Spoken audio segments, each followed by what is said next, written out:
Kia ora, my name is Miles. I'm going to talk to you about the Together project. That's our little blurb we have on our website. But yeah, basically we're coming together to build a mobile platform which can be used in this kind of mutual credit time banking space. We are very closely connected, sort of coming out of in collaboration with the Christchurch Exchange, which is XCHC. It's an artist collective of musicians, painters and organisers and stuff. And so that's actually a still from our video, which I think we haven't actually released yet, but it's all about all of these kind of collaborating. So we're sort of starting from the perspective of a particular community who want to find, they're already doing lots of exchange and sharing and stuff, but they think that an app might be a useful way to help them connect more effectively. And that said, we do love the Time Bank Software Working Report, and so I'm going to be pulling from that. We're sort of inspired by that in a lot of ways. And one of the reasons is, so yes, I think the Time Banking Software Working Report, especially the details, are relevant outside of time banking, and I really like it because it's based on real world experiences. Like by interviewing those coordinators of those 35 time banks, you essentially have the collected experiences of thousands of people and what their issues are and how do they interact with these kind of experiences. You can't really see it, but in the background is just a part of the report. There was a lot of great work that went into that.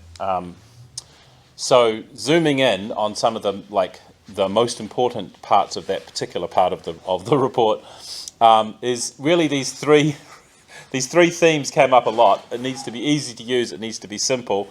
I've written social there, but what I really mean is this one here. I feel like these people are my community, I can easily connect, I have a sense of aliveness. So feeling like you're connecting with your community is a really important thing.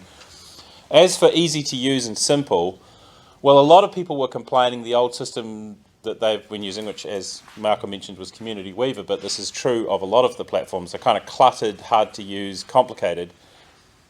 It's very easy to say you want to make something easy. It's very hard to actually make it easy. And as people mentioned, you want to make it simple, but to make it simple, you really have to go through a design process to really get at the core of what is that interaction that really matters. So we'll be coming back to that. But I'll just also mention that, as Malcolm mentioned, mobile app is pretty high on the wish list once you ask coordinators what their very specific needs are. And I've just called it notifications. That's that thing Malcolm mentioned about sort of being able to push alerts to people, and that experience just works a lot better if it's a mobile app as opposed to a website. So what I'd like you to do now is if I say the word easy to use further on, I'm talking about all those 5 things. Because there's another aspect, a sort of second aspect that we need to get into. And unfortunately, this is my competitive audit slide, which you can't see because it's got animations on it. So we'll skip that one and we'll go straight to this easy to use slide. And straight to this slide. So basically, what if you think open source to mean okay, so we actually had some great feedback from Jennifer and from a few different speakers tonight on the importance of organisations having kaitiakitanga sovereignty over their own data and what is their relationship to that technology. Do you have a system administrator? Do you have something where it belongs overseas? Does it cost a lot of money? So I think Malcolm used the phrase free to social groups. That's a big part of it, but you don't want it to be free in the way that Facebook is free, where you give up all of your sovereignty and you end up essentially becoming subservient to some other organisation, but you do also want it to be super cheap for these organisations. So what we're trying to do is we're trying to hit that sweet spot where it's both easy to use and open source / free / open. Very briefly, we have Community Weaver, Our World, CES. A lot of these systems are open source and free, but they're in the kind of cluttered and hard to use category. Then we have Time Republic, Nomos, beautiful apps, lovely, well designed, but you kind of have to give up something. You either have to pay a lot of money for, like, say, Made Open. I don't know where Made Open sits on that one, or you have to give up some of your sovereignty in order to use them.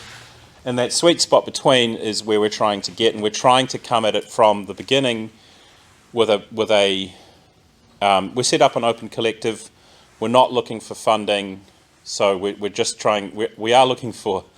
Sorry. People can give us money, but we're not looking for VC funding. You know, they're like, we're going to be a startup kind of thing.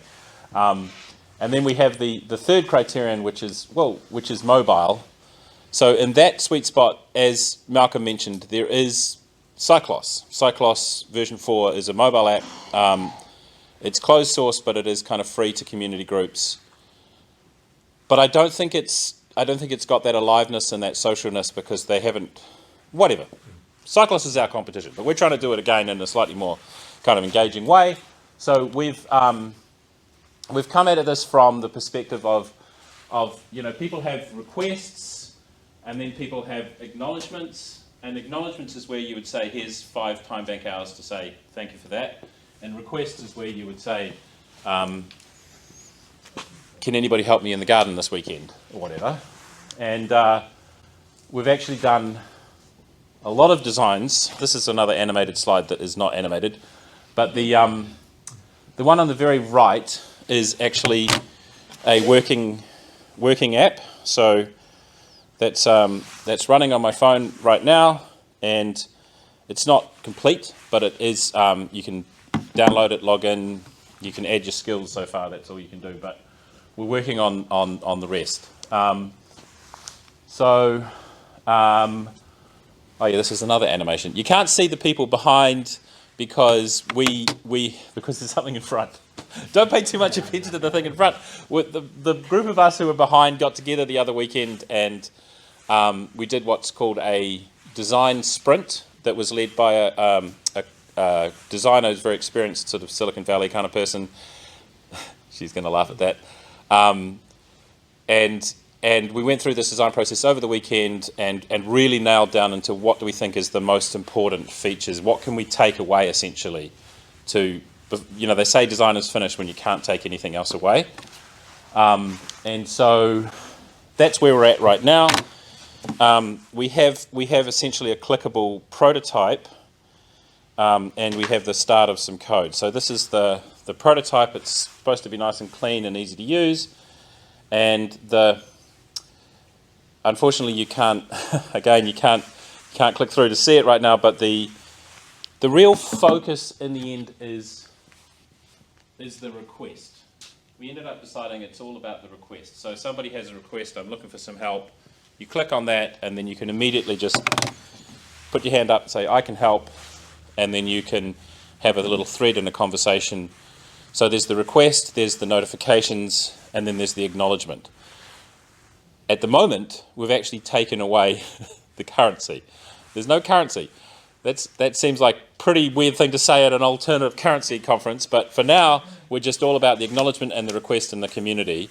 And I actually think there's a lot of exciting things that can be done with that acknowledgements. Once we start seeing those acknowledgements, we can start building on that, and that's going to be something we do in interaction with future communities.